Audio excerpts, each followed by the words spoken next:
नमस्कार।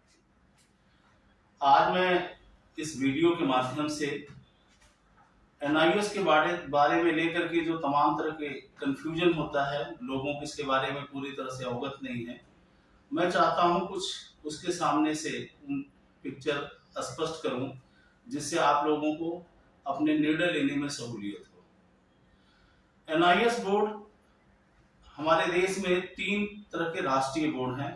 एक CBSE board है, एक एनआईएस बोर्ड है और एक आईसीएसई बोर्ड है। इसके अलावा जितने भी हमारे 10th और 12th की शिक्षा देने के लिए सभी राज्यों के अपने अपने बोर्ड हैं। यूपी में यूपी बोर्ड है, बिहार के बिहार बोर्ड है, हरियाणा बोर्ड है, महाराष्ट्र बोर्ड है। इस प्रकार से जितने राज्य हैं हमारे देश में, सभी राज्यों के अपने अपने बोर्ड हैं और पूरे राष्ट्रीय स्तर पर 3 तरह के बोर्ड हैं।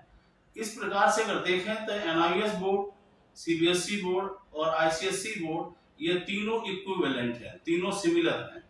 इसमें किसी तरह का अंतर नहीं है।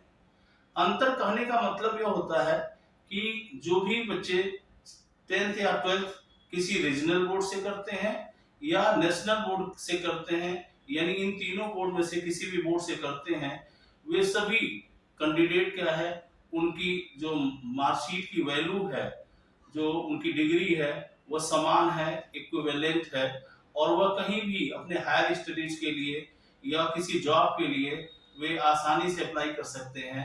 उसमें किसी तरह का भेदभाव नहीं होता। आप लोगों को मैं बताना चाहूंगा, चूंकि शिक्षा एक ऐसी चीज है जो सबके लिए अनिवार्य है और सबको देना ये सरकार की जिम्मेदारी बनती है। ऐसे में तमाम ऐसे कैंडिडेट थे जिन्होंने किसी कारण से अपनी शिक्षा को पूरी नहीं कर पाए या उनकी शिक्षा बीच में ही अवरुद्ध हो गई और ऐसे बाद में वे उन शिक्षा को लेना चाहते थे, तो ऐसे में उनके सामने विकल्प होने चाहिए थे। उसी विकल्प को पूरा करने के लिए वो सरकार ने एनआईएस बोर्ड की स्थापना की। इस बोर्ड के अंदर जो मिनिमम क्राइटेरिया है किसी को भी एडमिशन लेने के लिए, वह 10th क्लास के लिए 14 इयर्स तय किया गया और 12th क्लास करने के लिए मिनिमम 15 इयर्स तय किए गए। इस प्रकार से आपने देखा कि न्यूनतम आयु सीमा तय की गई 10th क्लास के लिए 14 वर्ष और 12th क्लास के लिए 15 इयर्स। लेकिन मैक्सिमम एज की कोई लिमिट नहीं है, यानी किसी भी एज ग्रुप का कोई भी कैंडिडेट इसमें एडमिशन ले सकता है।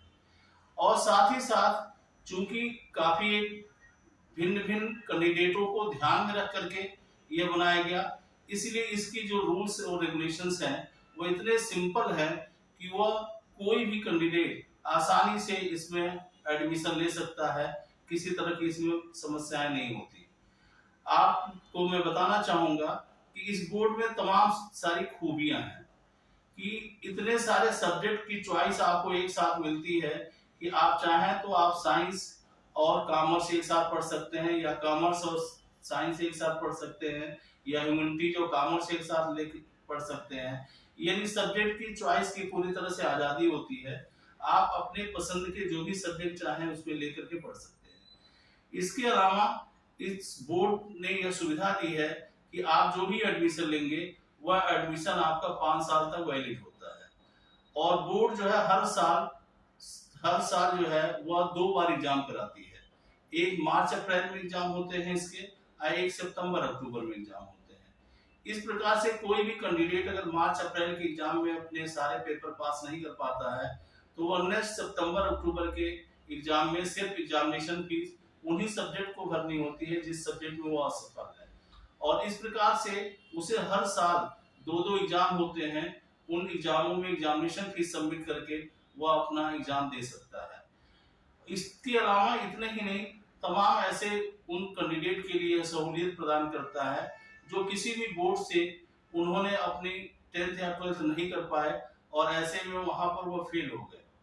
ऐसे कैंडिडेट्स को यहाँ बोर्ड यह सुविधा देती है कि आप अपने मैक्सिमम 2 सब्जेक्ट को टीओसी के तहत यानी ट्रांसफर ऑफ क्रेडिट के तहत आप क्या है उस 2 सब्जेक्ट को ट्रांसफर करा सकते हैं और बाकी 3 सब्जेक्ट जो है वह आप इस बोर्ड से पास करके 5 सब्जेक्ट के साथ आप 10th और 12th की अपनी डिग्री प्राप्त कर सकते हैं।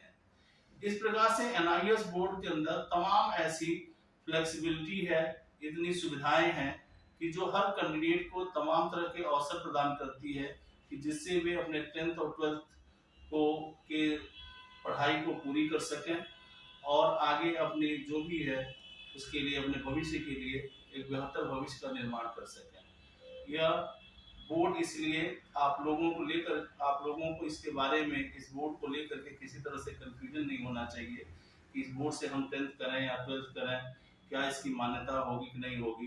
तो मैं इसीलिए इस वीडियो के माध्यम से आप लोगों को स्पष्ट करना चाहता था कि मैं बता दूं कि इस बोर्ड से आप 10th या 12th करते हैं तो किसी तरह की कोई दिक्कतें आपको भविष्य में नहीं आएंगी। जय हिंद, जय भारत।